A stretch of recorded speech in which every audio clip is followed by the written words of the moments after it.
정치를 하는 기본적인 출발선이 그 사람들이 좀 공평하게 어떻게 하면 정말 행복하게 잘 살 수 있을까?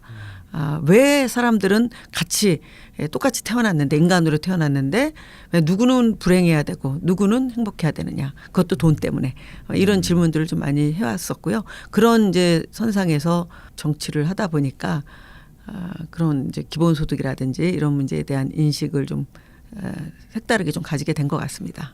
그렇군요. 그러니까 똑같이 태어났는데 왜 누구는 부자이고 누구는 가난한가에 대한 질문. 네. 그리고 생활고 때문에 열심히 사는데 생활고에 시달리는 사람들은 없어야 되겠다 이런 결심. 그리고 어릴 때 아버님이 보여주셨던 측은지심 이런 것들이 이제 유 의원님을 기본소득이라는 네 글자로 이끈 그런 힘이네요. 그렇군요. 그래서 기본소득을 어떤 이데올로기적인 접근으로 하는 것보다는 그런 기본적인 철학의 한 개념으로 접근하는 게 좋지 않을까. 어떤 휴먼 개념, 휴머니즘의 한 테두리 안에 있는 것이 아닐까 저는 이렇게 생각을 하고 있습니다. 그래서 제가 구로공단 쪽에서 이제 노동자들이랑 오랫동안 이제 그 생활을 하면서 지냈을 때 보면은 정말로 정말로 일을 많이 했어요. 저도 이제 공장에 좀 다니기도 했지만 뭐 철야하고 어떤 아주머니들은 제가 약간 그 당신이 한 일주일 동안 자지도 않고 일을 했다 이걸 자랑 삼아서 일을 말씀하시기도 했었어요. 그 정도로 같이 일하시는 여성 노동자가 그렇게. 네.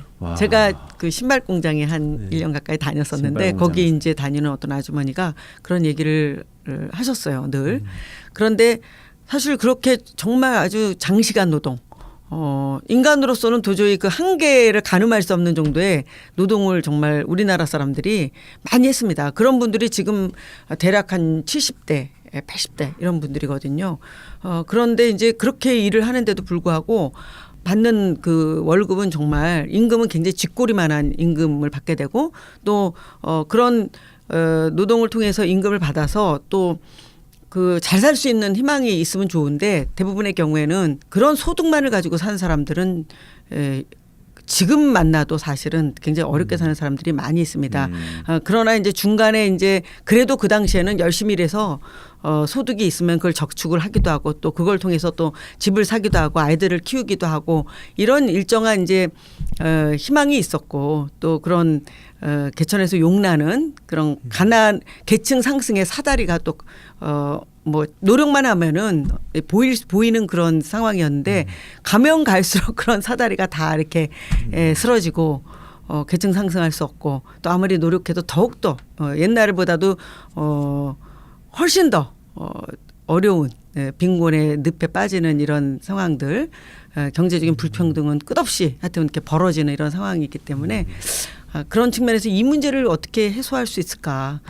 특히 이제 정책의 어떤 도구로 이걸 해소할 수 있을까? 그다음에 국가가 사실은 굉장히 많은 그 세금을 통해서 또 재정 지출을 하는데 이런 재정 지출이 좀 더 효율적으로 이런 정말 그 빈곤의 사각지대라든지 아니면 빈곤의 늪에서 휘둘리는 이런 국민들을 위해서 좀 더 효과적으로 이것이 배분되면 좋겠다. 이런 배분의 툴은 무엇인가 이런 고민들을 좀 하게 되면서 기본소득에 대한 이 논의를 좀 깊이 있게 좀 들여다보는 계기가 되었습니다. 그렇군요.